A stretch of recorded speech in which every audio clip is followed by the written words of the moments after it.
Welcome to lecture number 7. This week we're going to be discussing police discretion. All members of the criminal justice system are permitted discretion to, at least within reason, decide how best to handle situations they encounter at work. This applies to police officers, prosecutors, defense attorneys, judges, probation officers, corrections officers, everybody in the system. Police officers have quite a bit of discretion when it comes to proactively investigating a situation, taking a report, using force, or making an arrest.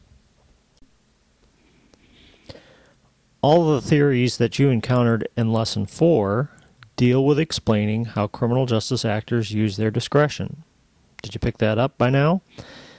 Every single one of those theories, that's what they have in common. They're explaining why people within the criminal justice system use their discretion in the way that they do. So what characteristics tend to be correlated with officers' discretionary decisions? When we look at this, we need to also keep in mind that we learned in Lesson 6 that there are many factors that influence police officer work behaviors. Their own individual personalities, the culture of the organization, the working culture of the beat or precinct that they're in. A number of different factors are at work here. Nevertheless, research spanning almost half a century has identified what factors generally most influence police officers' decisions to make arrests or to use force. A very small body of research has also examined other types of officer discretionary behaviors, such as whether or not they provide comfort to victims, whether or not they take a report when asked to, whether or not they provide services, like I'm locked out of my car, or whether or not the officers are willing to help you get back into your car, or engage in community problem solving.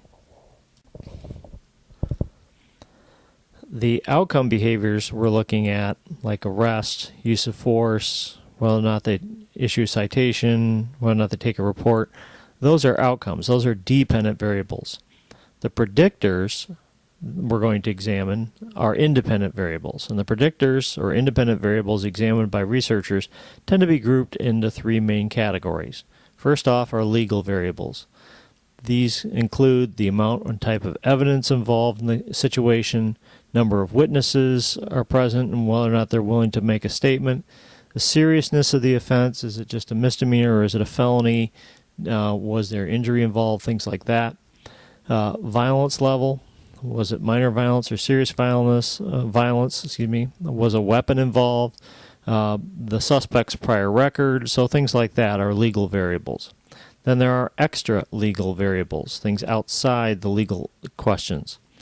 So the suspect and the victim race, the suspect and victim age, the suspect or victim sex, suspect or victim socioeconomic status, the demeanor of the suspect or the demeanor of the complainant, the relationship between the victim and the offender, the mental health state of the complainant or the mental health state of the offender, intoxication level of each, things like that fall under the extra legal variables.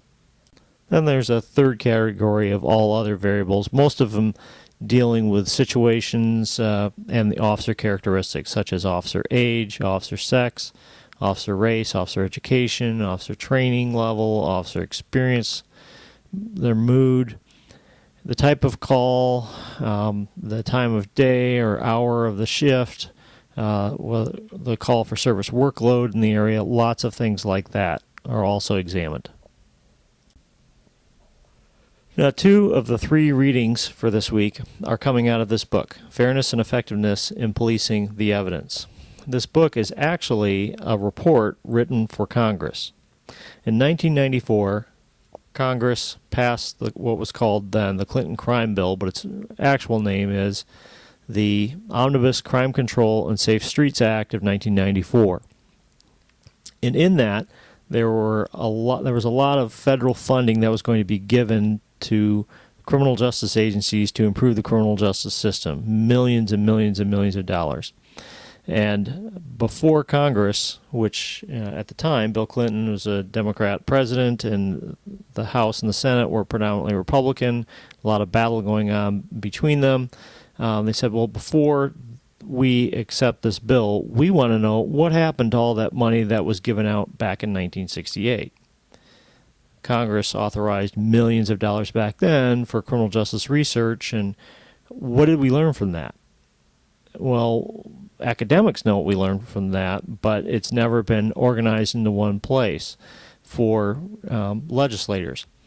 So committees, subcommittees were formed again, just like in 1968, with experts on criminal justice, and this time we had academics who had researched this that could be called upon.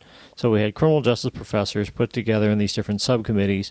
One subcommittee dealt with policing, and this subcommittee, working for the National Research Council, organized more than 30 top policing researchers who organized and reviewed and wrote this report on all of the existing research, social science research on the police, from the beginning of time that we could find it all the way to the year 2000.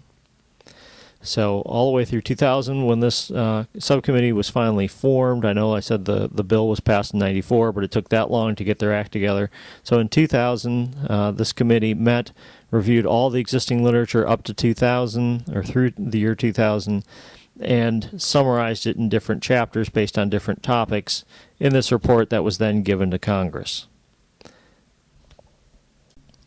The chairperson of the policing subcommittee is Wesley Scogan, pictured here. Wes Scogan is a big-name policing researcher and criminal justice researcher. He's at Northwestern University. He's actually a political scientist. And he was the chair of the committee, and he was the editor of the final report, the book. So Chapter 4 from that is the first reading, and it's explaining police behavior. And this is looking at variables related to, independent variables related to people and situations.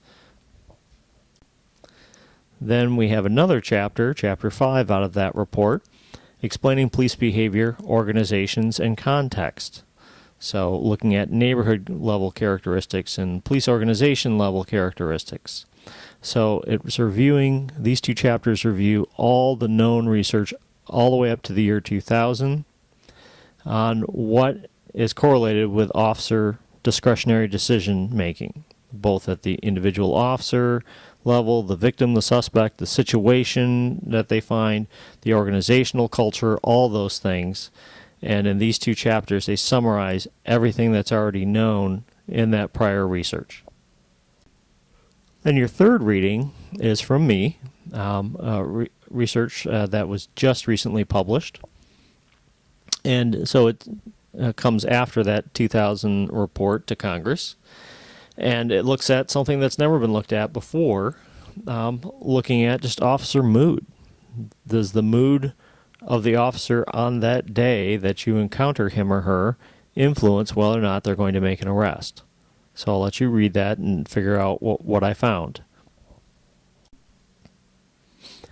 So as you complete your readings for this week, determine if there's evidence to support the opinions you already hold about police behavior.